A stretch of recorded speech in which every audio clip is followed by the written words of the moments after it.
Muy buenos días a todas y a todos.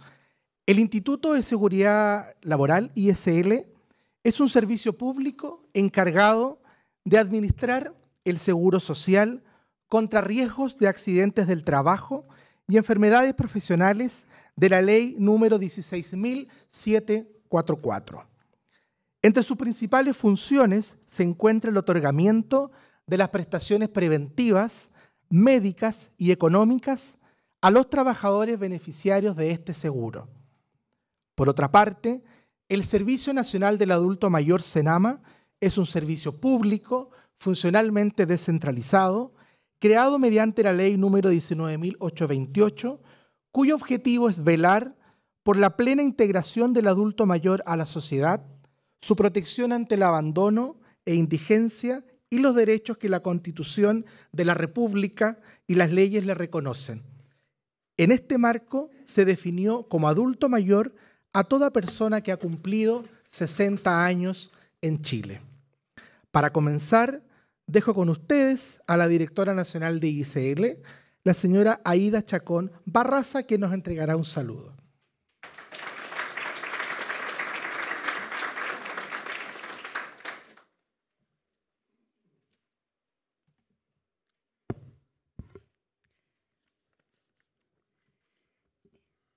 Saludarlas y saludarlos, agradecer a la directora nacional del SENAMA por esta oportunidad que tenemos hoy día de trabajar juntos en pos de los trabajadores y los trabajadores que son de mayor edad. Bueno, yo no creo en la edad.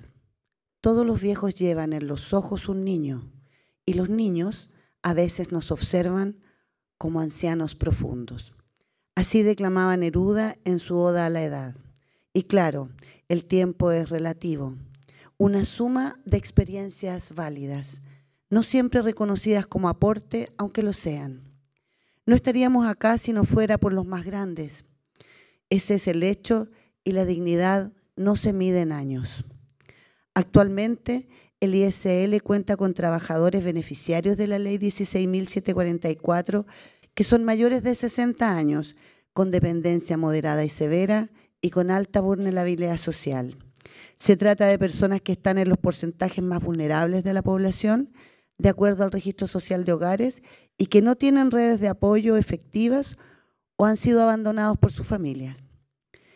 Dicen que nada es peor que la soledad, y quienes requieren servicios integrales de vivienda y cuidados sociosanitarios permanentes también merecen una mano cariñosa, un guiño de afecto, una posibilidad para seguir aportando.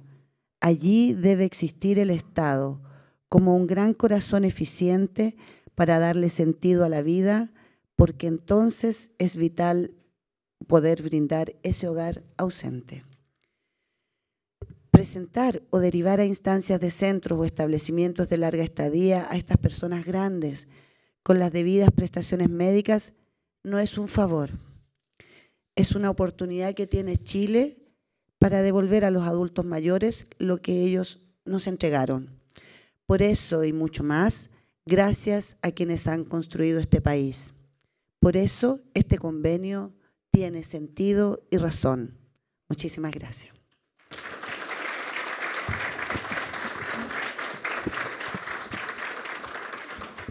Agradecemos las palabras de la directora nacional de ISL. La Convención Interamericana sobre la Protección de los Derechos Humanos de las Personas Mayores nos entrega directrices para la generación de políticas, planes y programas dirigidos a las personas mayores, promoviendo y asegurando el reconocimiento y el pleno goce y ejercicio en condiciones de igualdad de todos los derechos humanos y libertades fundamentales de quienes pertenecen a este segmento de la población. El gobierno del presidente Gabriel Boric está comprometido con avanzar hacia un envejecimiento digno, activo y saludable, donde las personas mayores puedan desarrollarse plenamente dentro de nuestra sociedad.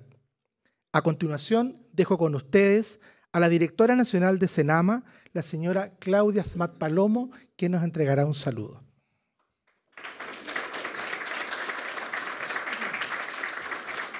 Muy buenos días. Me sumo a los vocativos y a los saludos de de Máximo, que está haciendo, ¿cierto?, de presentador. Quiero agradecer a los equipos de Senama y del ISL por darnos esta oportunidad, ¿no?, de trabajar por primera vez en conjunto. Así que agradecer a cada uno de los presentes en esta ceremonia, a la directora nacional del Instituto de Seguridad Laboral, Aida, muchas gracias, y a todo su equipo y a todos a quienes nos acompañan, especialmente a las personas mayores, ¿no?, del Consejo de Asesores de Senama y al COSOC. Así que muchísimas gracias por estar aquí hoy día acompañándonos. En Senama tenemos como prioridad la promoción y protección de las personas mayores, fomentando su inclusión, participación ciudadana, generando respeto e impulsando su participación social, siguiendo los lineamientos del gobierno del presidente Gabriel Boric. Esto lo hacemos a través de 3 ejes estratégicos: cuidados, participación y derechos humanos y buen trato, que está, ¿cierto?, como marco referencial de la Convención Interamericana de Derechos para las Personas Mayores, que es un instrumento jurídicamente vinculante, y por eso también les vamos a contar ahí que hay un proyecto de ley que quiere establecer, ¿cierto?, esos derechos como garantía hacia las personas mayores. Es por ello que nuestra misión es promover y contribuir a un envejecimiento digno, activo y saludable mediante la implementación de políticas públicas y programas a través de la articulación intersectorial, fomentando la autonomía, independencia y participación de las personas mayores. El trabajo colaborativo que desarrollaremos con las distintas instituciones, tanto públicas como privadas, resulta fundamental para avanzar en la generación de una hoja de ruta que contribuya al desarrollo de las políticas y programas que permitan mejorar la calidad de vida de hombres y mujeres mayores. Es así como a través del convenio de colaboración que firmamos hoy, damos inicio a un proceso de levantamiento de información para determinar un perfil de beneficiarios que sean trabajadores mayores de 60 años y que estén adscritos al Instituto de Seguridad Laboral, para establecer una oferta dirigida a ellos, de acuerdo a sus necesidades y características en cuanto a la salud y seguridad de espacios laborales. Como Servicio Nacional del Adulto Mayor, estamos impulsando un cambio cultural que permita reconocer a las personas mayores como sujetos de derecho, como protagonistas dentro de la sociedad, y así promover este envejecimiento digno, activo y saludable, y construir un país más inclusivo, respetuoso y con oportunidades para todos y todas, relevando la experiencia y la sabiduría de quienes pertenecen a este grupo de la población, porque tal como lo ha dicho el presidente Gabriel Boric, las personas mayores son experiencia y son ejemplo de autonomía y participación para el resto de la sociedad, ¿cierto? Tenemos el gran desafío de responder de manera oportuna a las necesidades de las personas mayores y al acelerado envejecimiento poblacional. Por eso, les invito a aprovechar esta instancia de diálogo, a que participemos y compartamos activamente, de tal manera que los conocimientos y experiencias puedan contribuir a mejorar esta hoja de ruta. Y finalmente terminar diciéndoles que uno de los ejes del gobierno también respecto a personas mayores es la reforma de pensiones. Pensiones de una reforma que hoy día las personas que están pensionadas, ¿cierto?, sean beneficiados, y va de la mano también con una ventanilla universal, con un sistema nacional de apoyos integrados y cuidados, y por lo tanto tenemos grandes desafíos para enfrentar este cambio demográfico. Así que muchas gracias por estar aquí y por tener la oportunidad de escucharlo.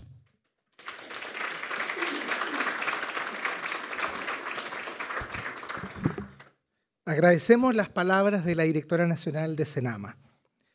Hoy es un día muy importante. Por primera vez, Senama ya lleva 20 años como institución, se firma un convenio de colaboración interinstitucional a nivel nacional entre ISL y Senama. Se trata de un convenio de apoyo entre ambos servicios, con todos sus equipos, con toda su oferta programática, para desarrollar actividades también que contribuyan en el cumplimiento de los objetivos de ambas instituciones. Vamos a continuación a proceder con la firma de este convenio. Queremos invitar a las 2 directoras nacionales, por favor, para que procedamos. tenemos ahí el convenio, tenemos lápices, por favor. Ahí le pido a los amigos ahí gráficos que nos ayuden con la foto, por favor, para este momento. Así que vamos, directoras, por favor.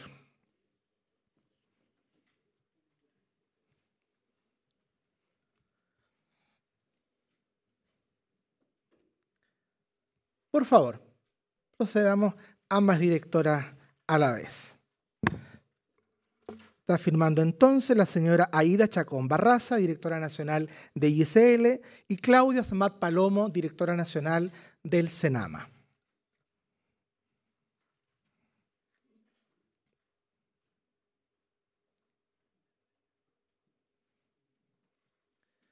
Un aplauso por esta alianza que iniciamos hoy día.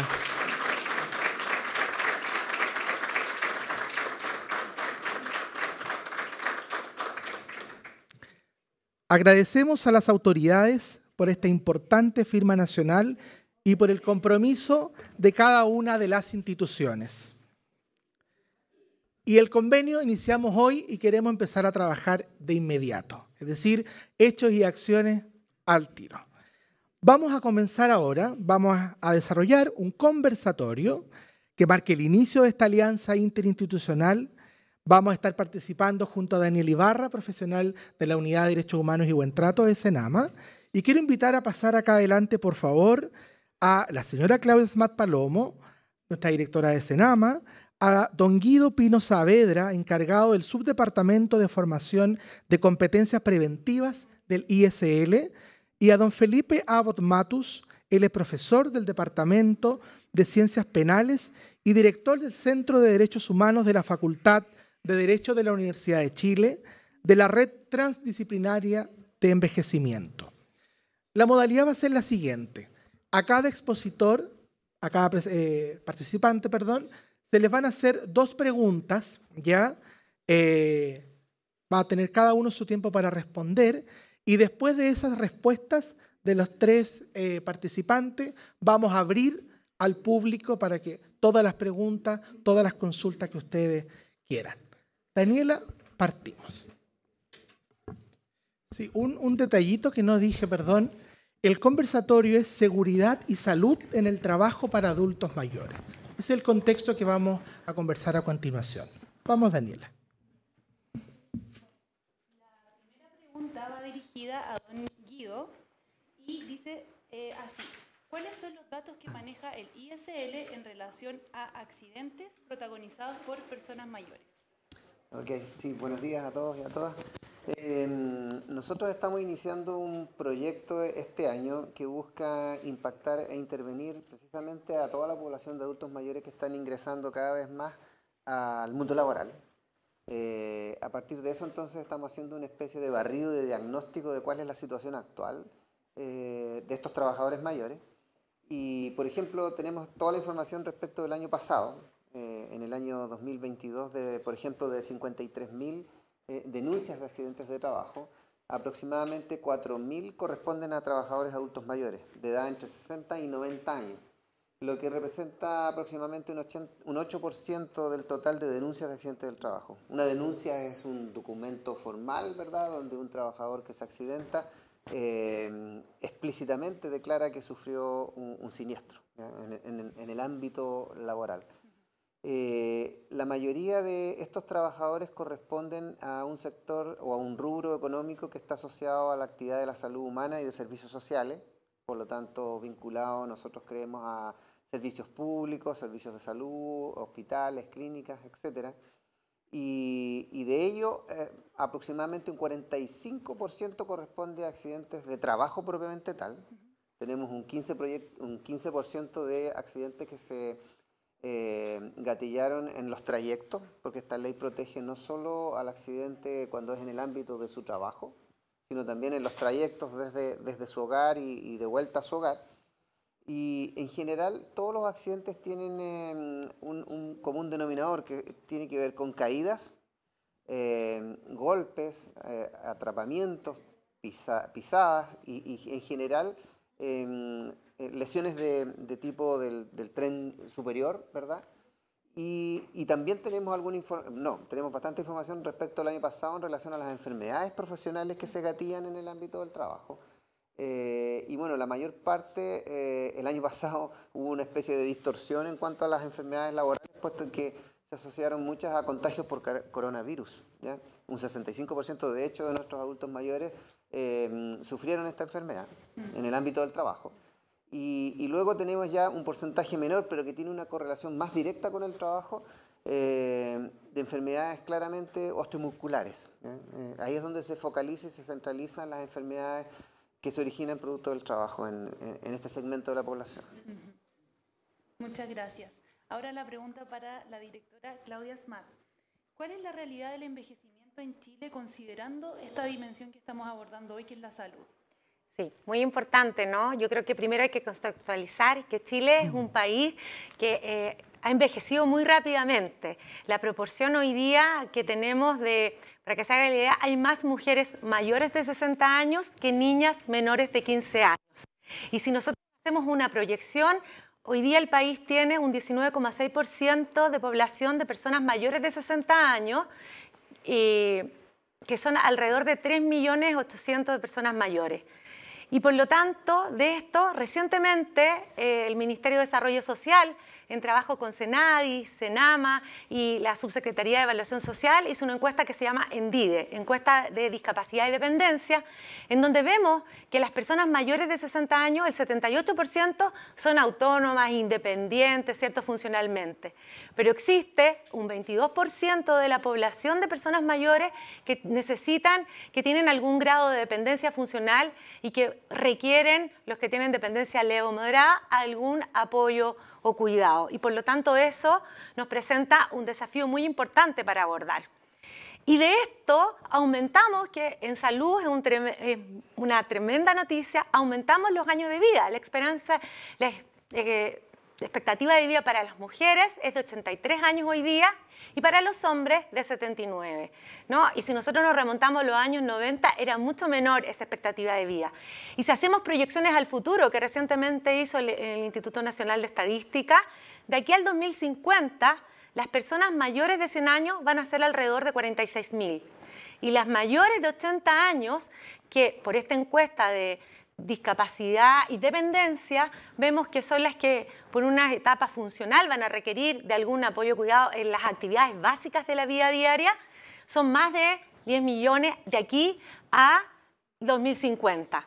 Entonces, tremendo desafío para prepararnos como sociedad respecto de cómo abordamos la feminización de la vejez, porque las mujeres vivimos mucho más tiempo que los hombres, y el desafío que nos pone por delante, ¿cierto? El que también sabemos hoy día que el 92% de las personas mayores de 60 años son sedentarias. Hay sedentarismo, hay factores que favorecen, ¿cierto?, las enfermedades transmisibles como la hipertensión, diabetes, y que contribuyen a que entonces uno llegue a ser persona mayor, digamos, con una condición de salud más menoscabada que si tuviésemos promoción, ¿cierto?, y prevención en salud. Y solo para cerrar, es que por eso que hay una política pública que como gobierno estamos propiciando, que son los centros diurnos comunitarios, en donde las personas mayores tienen una intervención individual de participación también, porque después de la pandemia hubo problemas de salud mental para todos, pero especialmente para las personas mayores, porque una medida de protección de la salud, ¿cierto?, fue el aislamiento.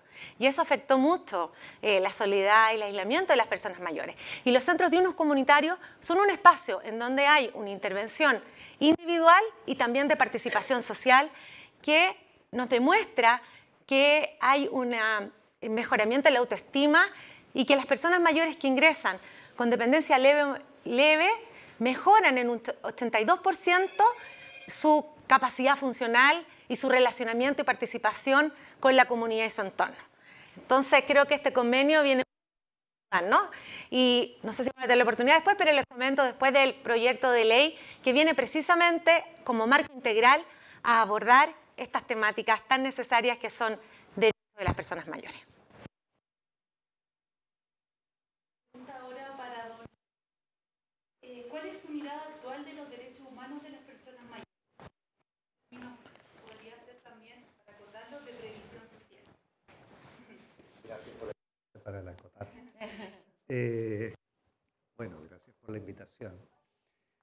Voy a recoger algunas de las palabras que me han precedido porque me permitiría precisamente focalizar la respuesta. Se ha citado una Convención Interamericana de Derechos de las Personas Mayores, por una parte, y se ha mencionado la existencia de un proyecto que apunta a garantizar la protección de esos derechos.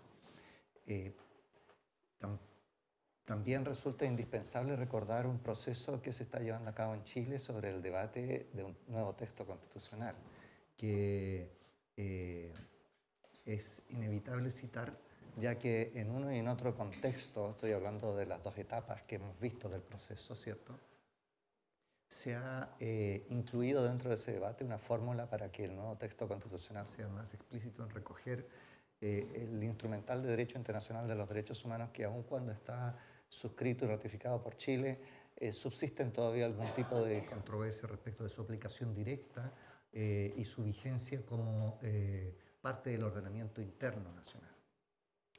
Así, si ustedes recuerdan, el primer borrador que fue sometido a consulta incluía el recoger explícitamente los derechos consagrados en estos instrumentos para las personas mayores, para las personas en situación de discapacidad, mujeres, niños, niñas y adolescentes, en fin, y garantizarlos sin mayor discusión.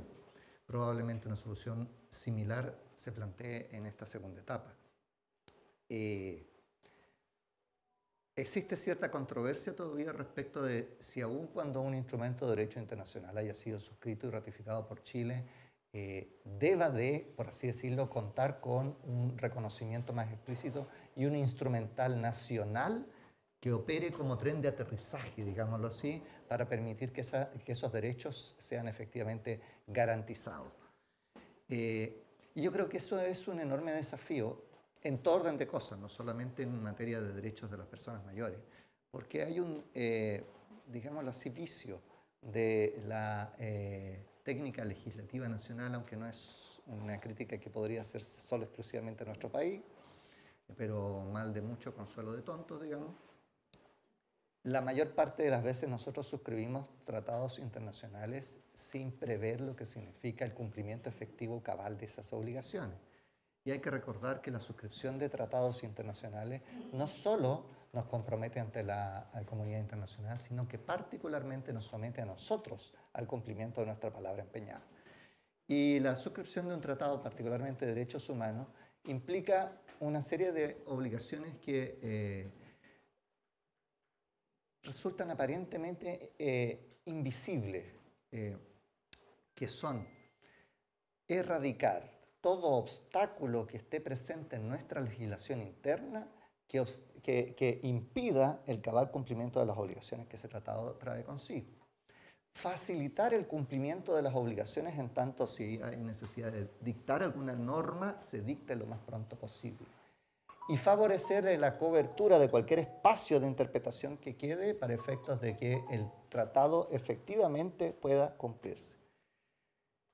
Además está decir que varias de estas obligaciones nosotros hemos visto que sucesivamente los distintos tratados de derechos humanos que se han suscrito han tenido serios déficits para darle satisfacción completa.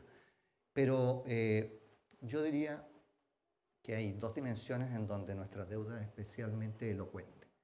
Una es la verificación de mecanismos efectivos de protección y, de algún modo muy vinculado a este, la constitución de organismos fuertes que hagan con capacidad de agencia el rol de supervisión y protección de esos derechos. Fíjense que desde la aprobación de la Convención de Derechos del Niño, no es sino recientemente que nosotros disponemos de una Defensoría de la Niñez. Habría que preguntarse cuánto tiempo tardaremos en disponer de una Defensoría de Personas Mayores a partir de la suscripción y ratificación de la Convención Interamericana de Derechos de las Personas Mayores. Esa es una enorme deuda y efectivamente dentro de todo lo que además ello implica está la lógica de las leyes de garantías de satisfacción, como también tenemos solo recientemente las garantías universales para la niñez, y espero, soy optimista ahora con la noticia, espero que la deuda respecto de los derechos de las personas mayores también se vaya reduciendo. Eso es lo que podría decir en lo inmediato.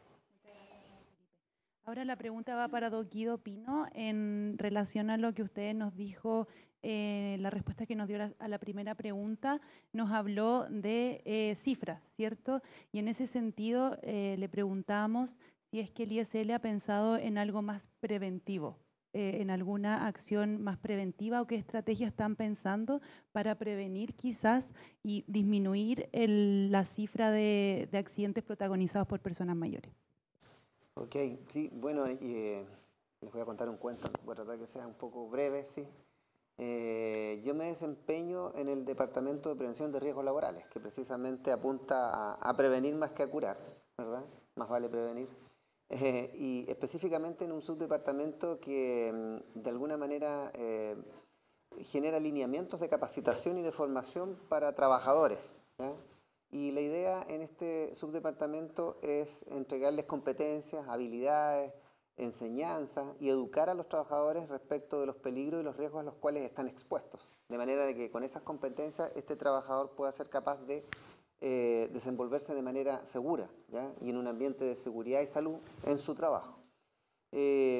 Producto de ello definimos siempre planes de trabajo, de formación y de capacitación de manera anual.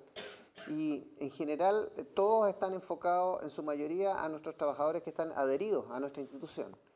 Sin embargo, también por un convencimiento social y por un compromiso que tenemos como servicio del Estado, apuntamos a aquellos sectores de trabajadores también de servicios más vulnerables o trabajos más precarios. Y tenemos así como ejemplo líneas de trabajo específicos con trabajadoras de casa particular, que son trabajadoras de sectores bastante vulnerables, muchas de ellas en su gran mayoría de manera informal, a veces ni siquiera con contrato de trabajo, también a trabajadores independientes, de tal manera que tratamos de apuntar a aquellos sectores que en general otros organismos no llegan, digamos. Y este año precisamente quisimos desafiarnos nuevamente y precisamente identificamos como un gran nicho potente que era el de los adultos mayores, las personas mayores que están reingresando al mundo laboral, ¿eh?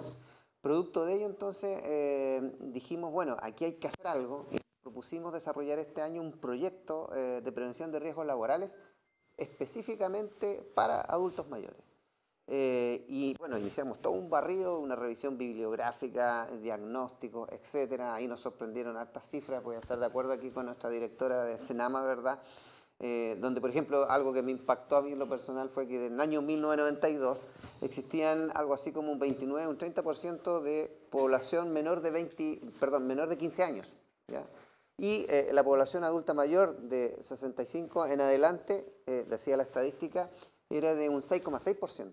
¿Ah? En esta especie de pirámide poblacional, ¿verdad?, donde en la cúspide están los menos y en la base está la mayor cantidad de población. Luego, en el año 2017, esta pirámide comienza como ya a invertirse, ¿ya? Y ya ahora los jóvenes de 15 años y menos, ya de 29 bajaron a un 20%, y los adultos mayores aumentaron a un 11,4%. O sea, mientras una población empieza a descender, la otra población comienza a aumentar y se empieza a generar esta especie de inversión en la pirámide poblacional. Que por otro lado tiene todo un contexto que lo averiguamos y lo estudiamos con la teoría de transición demográfica, ¿verdad? Donde su cuarta etapa habla de que los países que empiezan a superar la pobreza, empiezan a generar más recursos, se genera una baja en las tasas de natalidad y de mortalidad, por lo tanto nace menos personas y mueren menos personas, por lo tanto se empieza a aumentar esta población. Dado ese contexto, entonces dijimos, bueno, aquí hay que generar una intervención, ¿no? Claramente, porque dadas las estadísticas que les comentaba de que va increciendo la cantidad de accidentes de trabajo de nuestras personas mayores, definimos realizar un proyecto y ahí nuevamente nos topamos con una serie de creencias o mitos que surgen en torno a los adultos mayores. Muchos de ellos, se los voy a decir así rapidito. Uno decía, por ejemplo, que la población o las personas mayores mantienen una especie de deterioro progresivo de dependencia y de enfermedad, decía en el título. Y bueno, nuevamente lo asociamos a que en general la vida de una manera muy simple, muy básica, en esta concepción o en este mito se define como una especie de comienzo, una plenitud y una declinación. Entendiendo entonces que las personas mayores cuando estarían en esta etapa de declinación habría una especie de invalidez, una especie de obsolescencia, una especie de incapacidad, en circunstancias de que esta etapa puede tener la misma cantidad de proyectos, sueños y cosas por hacer que cualquier otra etapa y de cualquier otro grupo etario. Otra creencia que nos llamó la atención o mito fue la que las personas mayores son incapaces y dependientes. Aquí me hacía sentido lo que decía también nuestra directora respecto de que en general aquí hay un mito, digamos. De acuerdo a lo que nosotros estuvimos revisando, un 65% de la población mayor es autovalente y es autónoma. Solamente había un alcance de un 30% de gente en condición, persona mayor, más frágiles que necesitaban algún tipo de asistencia. Y solamente un 3% de la población está en una situación de postrado. Por lo tanto, debemos romper ese mito también. La población mayor está apta para hacer muchas actividades. En otro mito que nos apareció por ahí en esta revisión media cultural que hicimos de todo este tema, decía que los adultos mayores ya no tienen nada que aportar. Es decir, con un criterio bastante economicista, ¿verdad? Se supone que ya lo dieron todo, ya aportaron al país, incluso con una mirada media negativa ya también se ven casi como una carga, ¿ya? Y esto tiene que ver, a juicio nuestro y en las conclusiones que sacábamos, con esta concepción de la vida actual y de la ciudadanía y la sociedad en la que vivimos, ¿verdad? Donde prima la eficiencia por sobre todas las cosas, es como un valor hoy día muy de moda, y filosóficamente es como donde prima el hacer por sobre el ser, lo que de alguna manera implica una división artificial entre personas que son pasivas y personas que son activas. Y el último mito que nos llamó la atención o creencia negativa fue respecto de que los adultos mayores en general o las personas mayores son vistas como niños, ¿eh?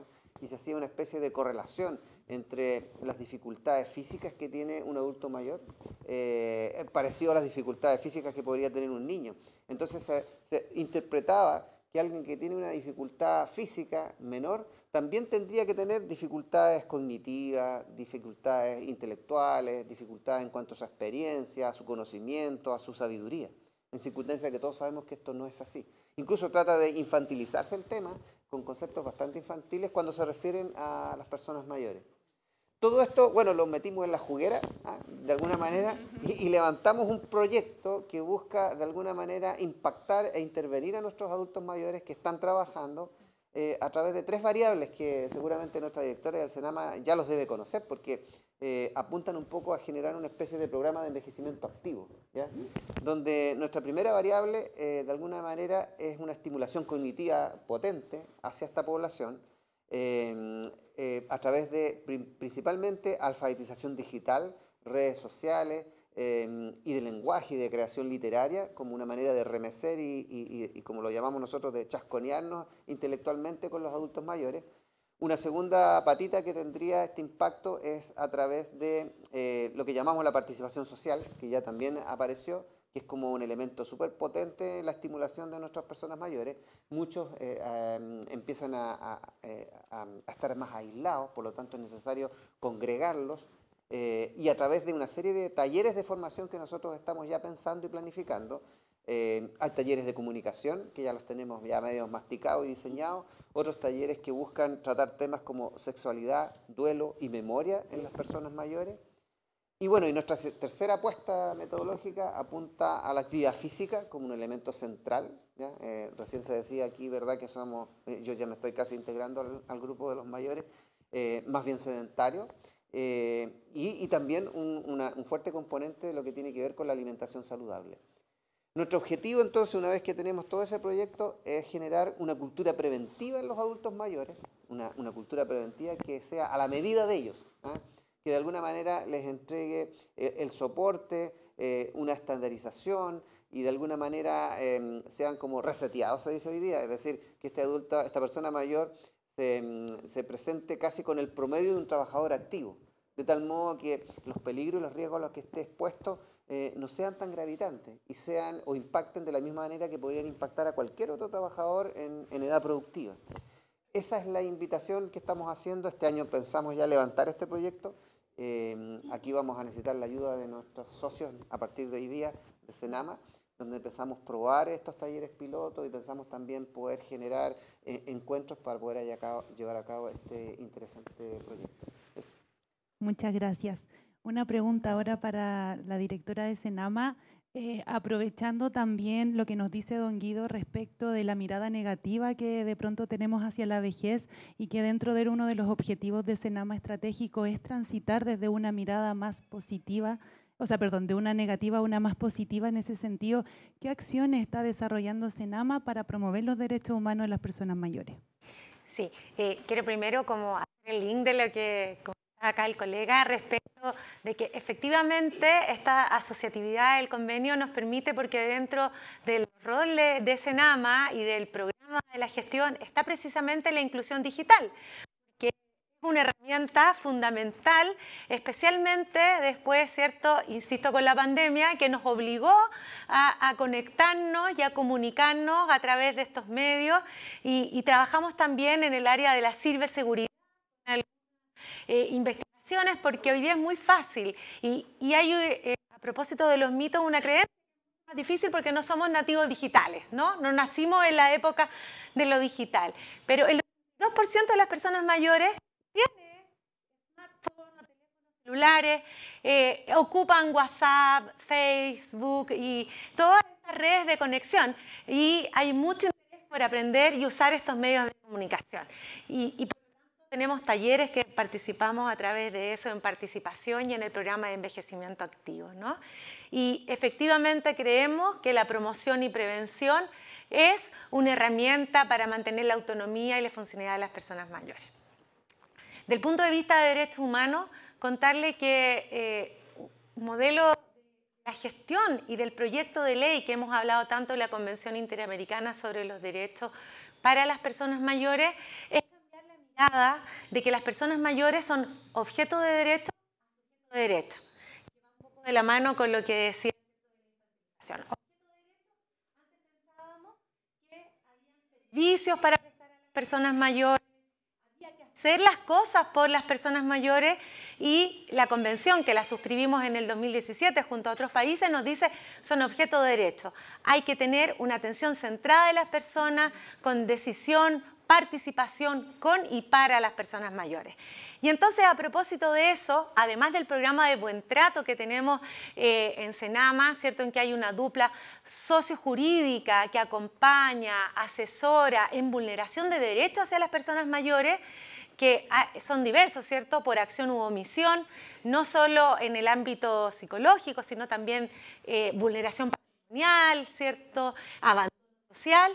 Entonces, en el 2020, la administración pasada presentó un proyecto de ley que se llamaba Envejecimiento Positivo.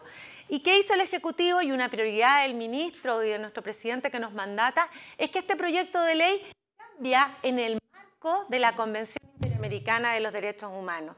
¿Por qué? Porque la Convención es un instrumento jurídicamente vinculante que obliga al Estado a garantizar ciertos derechos. ¿Y cómo hacemos esto? A través de un proyecto de ley, así como decía, ¿se me olvidó su nombre, señora Abbott? Sí.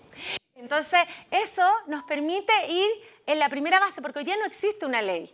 Y entonces cambiamos el nombre como Ley Integral. El primer cambio que hicimos fue Ley Integral de Envejecimiento Digno, Activo y Saludable, ¿no? Y en ese marco, ¿cuál es la innovación? Tomar esta carta, catálogo de derechos que tienen las personas mayores a través de la convención, ¿cierto? Tomar de ahí cuáles van a ser las garantías del Estado y cómo respetamos los derechos de las personas mayores en acciones concretas, como por ejemplo, fortalecer la institucionalidad del Servicio Nacional del Adulto Mayor y entregar atribuciones que hoy día no tenemos. Poder ir a tribunales a defender en ciertos casos de vulneración de derechos a las personas mayores, en abandono social, cuando no se respeta su voluntad, o una cuestión tan simple como el edadismo que hoy día tenemos. No sé si alguno de ustedes ha ido al notario. Resulta que yo fui la semana pasada con mi papá, que tiene 83 años, al notario, para hacer un trámite, y el notario, primero, igual que los médicos, me habló a mí. Y viene, y el caballero está capacitado, mi papá estaba súper molesto. Tiene 83 años, pero absolutamente... Dijo, perdón, ¿por qué no me habla a mí? Y hoy día, esta facultad está delegada en el notario. Pedir, en el fondo, si esa persona cognitivamente, solo por la edad, está facultada o no para ejercer sus actos. Entonces, el proyecto de ley va a abordar esos aspectos. También el abandono social. Hoy día el cambio demográfico y de las familias, antes las hijas, las mujeres cuidábamos, ¿cierto?, a las personas mayores. Hoy día cambió la estructura familiar y no necesariamente todos tenemos hijos. Por lo tanto, el cuidado tiene que ser con una corresponsabilidad de la comunidad, el Estado, etc. Y el proyecto de ley viene a tener una política nacional de envejecimiento que tiene un comité intersectorial, que Senama lo propone, otros ministerios, salud, trabajo, educación, etc. 12 ministerios tienen que trabajar en conjunto para que esta política nacional de envejecimiento esté durante 10 años y tenga acciones concretas, programas, ¿cierto?, políticas públicas en beneficio de las personas mayores. Por lo tanto, este proyecto de ley que está en segundo trámite constitucional, es decir, ya suena, ¿por eso? Sí, gracias. Entonces, este proyecto de ley que ya está en segundo trámite constitucional nos da un marco para garantizar algunos derechos, 9 derechos específicamente, y gestionar, a obligar a que los ministerios, ¿cierto?, a través de este comité, establezcan políticas e interactúen entre sí en beneficio de las personas mayores. Y lo más importante que el proyecto de ley, esta política nacional de envejecimiento, es con la participación incidente de las personas mayores y con las personas mayores, ¿no?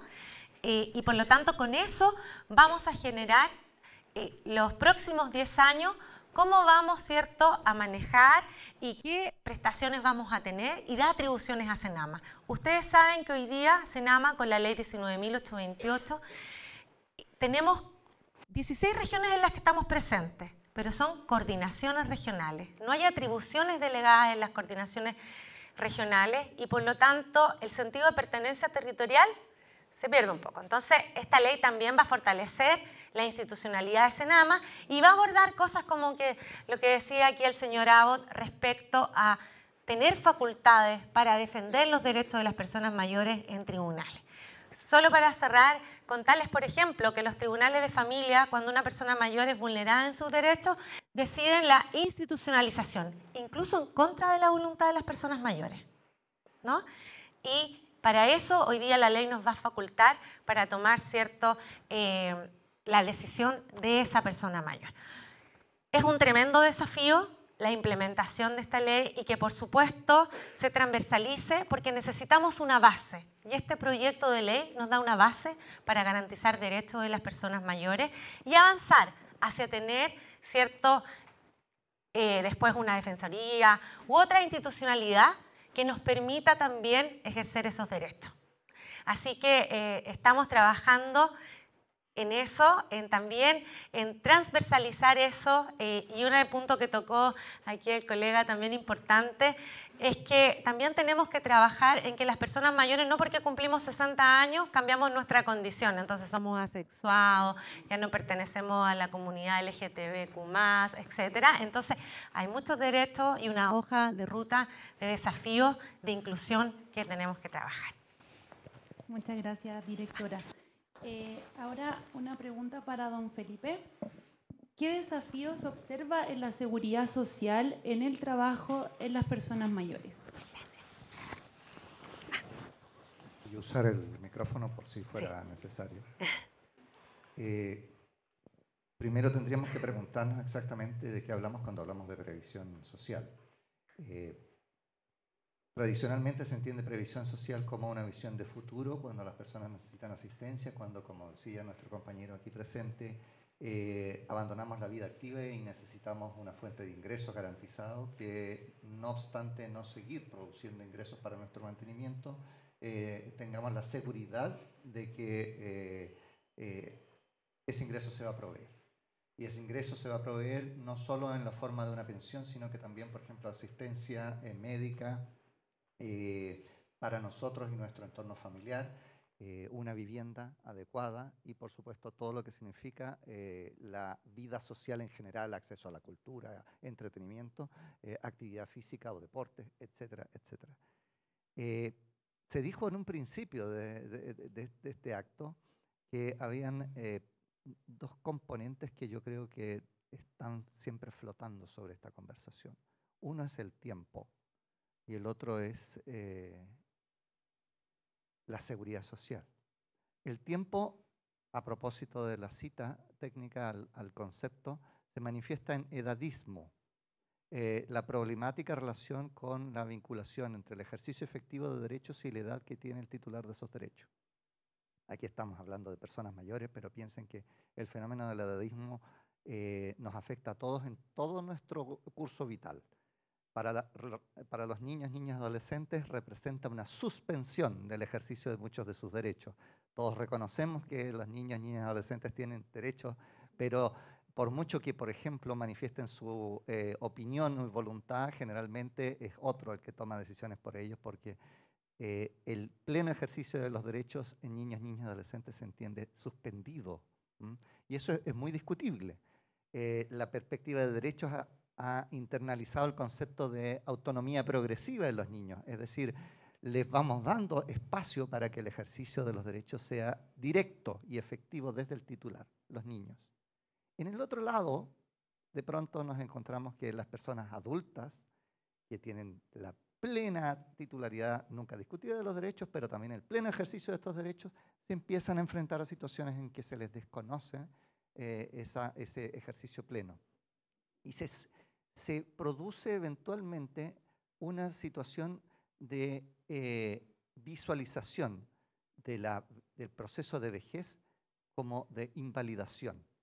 La patologización del proceso de envejecimiento, entendiéndolo tradicionalmente como algo de deterioro físico, que implica también deterioro psíquico, cognitivo, ¿cierto? En fin, hace que estas personas vayan progresivamente siendo invalidadas. El concepto de invalidez tiene un alcance técnico al cual no me voy a referir aquí, pero progresivamente a estas personas se les van poniendo obstáculos para que ejerzan directamente sus derechos. Y eso tiene mucho que ver también con la infantilización de que son víctimas las personas mayores. El certificado de lucidez, cuestión que no está sustentada en ninguna norma, y eso también está discutido ante un requerimiento de la Corte Suprema para que aclare esta facultad de la que se han hecho los notarios de modo absolutamente regular, es una constatación empírica cotidiana de la forma en cómo nosotros abordamos este envejecimiento, minusvalorándolo. El fenómeno de envejecimiento progresivo de nuestra población nos obliga a repensar completamente el desafío de un cambio estructural a lo que significa un modelo de previsión social, como lo están haciendo prácticamente todos los países. Pero en el caso nuestro es especialmente dramático, porque en estricto rigor nosotros no contamos, no estamos dotados con un genuino sistema de seguridad social. La seguridad social, desde el decreto ley 3500, ustedes bien lo saben, no obedece a los principios tradicionales de seguridad social basada fundamentalmente en una atención colectiva y comunitaria de aquel que, como lo ha sugerido nuestro compañero, dejan de ser productivos y pasan a la vida pasiva y al descanso merecido. La mayor parte de nuestro descanso y de nuestra inactividad solo se sustenta en ahorro personal. Entonces la pregunta de qué hacer con nuestro sistema de previsión social, yo la replantearía en términos de ¿en qué momento vamos a tomar la decisión de dotarnos de un sistema genuino de seguridad y previsión social? Porque dentro de lo que uno puede constatar de modo rápido y con muchísima claridad, es que la experiencia de envejecimiento es extraordinariamente unipersonal. Las experiencias de envejecimiento se definen por la biografía de cada cual y por ende la forma de cómo una persona llega a vieja o a viejo está desde el punto de vista del retiro, por ejemplo, enormemente condicionada por su tradición y su registro de participación en el mercado laboral, su capacidad de ahorro y aún más su experiencia de vida desde la escolaridad y durante la adultez en su tránsito biomédico. Una infancia y una adolescencia saludable, una adultez relativamente saludable, pero 100% activa, nos permite visualizar un envejecimiento también saludable. Eso va a ser harina de otro costal, si es que nos alcanzamos a referir a ese punto. Pero entonces, cuando una persona se retira, la perspectiva de seguridad social a la que se enfrenta es aquella seguridad social que se ha autogestionado, fundamentalmente. Y solo para diferenciar un par de factores muy gruesos, esa experiencia, además de lo que yo acabo de mencionar, de lo biográfico, médico, etc., si lo cruzamos con el detalle del género, hace que el envejecimiento de las mujeres implique necesariamente el enfrentar un escenario desolador de pobreza y abandono, porque la adherencia de las mujeres al mercado laboral es significativamente más baja en los hombres por una cuestión de roles de género culturalmente aceptados, en donde muchas veces o no llevan adelante trabajo, o lo hacen en condiciones muy precarias, o llevan adelante tareas de trabajo, pero no remunerado, cuidado de sus familias, ¿cierto? Entonces, solo por esa diferencia, la situación de las mujeres respecto a los hombres está muy desmejorada. ¿Cómo visualizar entonces el desafío de la construcción de un sistema de previsión social? Yo lo plantearía de modo urgente como hagámonos cargo ya no del 20%, sino del 30% o del 35% de la población agregada nacional que va a convertirse en demandante de servicios de seguridad social en todo su amplio espectro de lo que comprende. Eso es más que una variable económica, un sistema de gestión de recursos, porque también, como lo dijo la señora directora del Senama, separó 3 componentes de una política de personas mayores: cuidados, participación y derechos humanos, que en realidad pueden subsumirse en uno solo, ya que el enfoque de derechos humanos y lo que plantea la misma convención habla de derecho al cuidado, habla de la participación y, por supuesto, es un instrumento de derechos humanos. La participación, entonces, de la sociedad civil, de los incumbentes, de las personas mayores, en la discusión de un modelo de seguridad social es indispensable. Y la técnica legislativa ha ido progresivamente respondiendo a ello en términos de los anteproyectos, las mesas de trabajo, los espacios de colaboración y discusión son fundamentales para alimentar el proceso legislativo desde su génesis. Eso lo he visto un poco ausente en materia de diseño de un sistema de seguridad social. Un sistema de seguridad social tiene que responder a la crisis de los cuidados. La crisis de los cuidados ya no solo es una materia de envejecimiento, es una materia de género, es una materia de reconfiguración de las familias, es una materia de reconfiguración del mercado del trabajo. Si queremos que la progresivamente menor fracción de la población agregada que permanece activa pueda seguir activa y productiva para sostener todo el sistema, tenemos que respaldarla con mecanismos de cuidado para los hijos que dejan en alguna parte, ¿cierto? Y esperamos en buenas manos. Entonces, tenemos que juntar todo eso. Y lo último es un diseño de previsión. Tiene que ser muy cuidadoso en establecer la lectura correcta del envejecimiento, no como un fenómeno de enfermedad, sino que como un fenómeno de reintegración social. Y en ese sentido enfrentamos jurídicamente un enorme desafío, y con esto termino. Un punto de contacto que hay también en la discusión de los derechos de las personas en situación de discapacidad, que no quiero que se identifique envejecimiento y discapacidad, pero se dio un ejemplo acá y quiero hacer el alcance. Tenemos un estatuto de capacidad jurídica binario. Las personas en Chile son capaces o incapaces, eso lo dice el Código Civil y nadie todavía se ha atrevido a moverle una letra a aquel sistema. El sistema establece que las personas que son incapaces o son incapaces por su condición original, como un niño menor de edad, ¿cierto? Es incapaz, o pueden ser incapaces sobrevinientes, se les declara incapaces por una enfermedad, ¿cierto? Y surge la figura de la subrogación, una persona que representa los intereses y reemplaza completamente al titular de derechos. Desde el punto de vista de los derechos humanos, ese no es un modelo satisfactorio. Tenemos que pensar en las personas con una amplia gama de capacidades, Por supuesto que hay personas que pueden tener dificultades para entender un texto, para oír, para leer, para ver, para moverse. Pero lo que no podemos hacer es que a la menor señal de pérdida de alguna capacidad, esa voluntad desaparezca y sea otro el que hable por esta persona, como los casos que ella sugería a la señora directora. Lo que tenemos que hacer, y por eso lo vinculo con el tema de los cuidados, es reinterpretar la relación de las personas con su entorno y no entender que son ellas las que traen consigo una dificultad, sino que somos nosotros los que somos menos empáticos para ofrecerles y allanarles el camino y ofrecerles herramientas para superar esa dificultad. Y por eso los cuidados tienen mucha relación con los apoyos y con las supervisiones. ¿Por qué? Porque yo apoyo a alguien para que la voluntad de esa persona original sea respetada, sea recogida y sea en definitiva la que valga. No la suplanto, no la reemplazo y no invisibilizo a esa persona.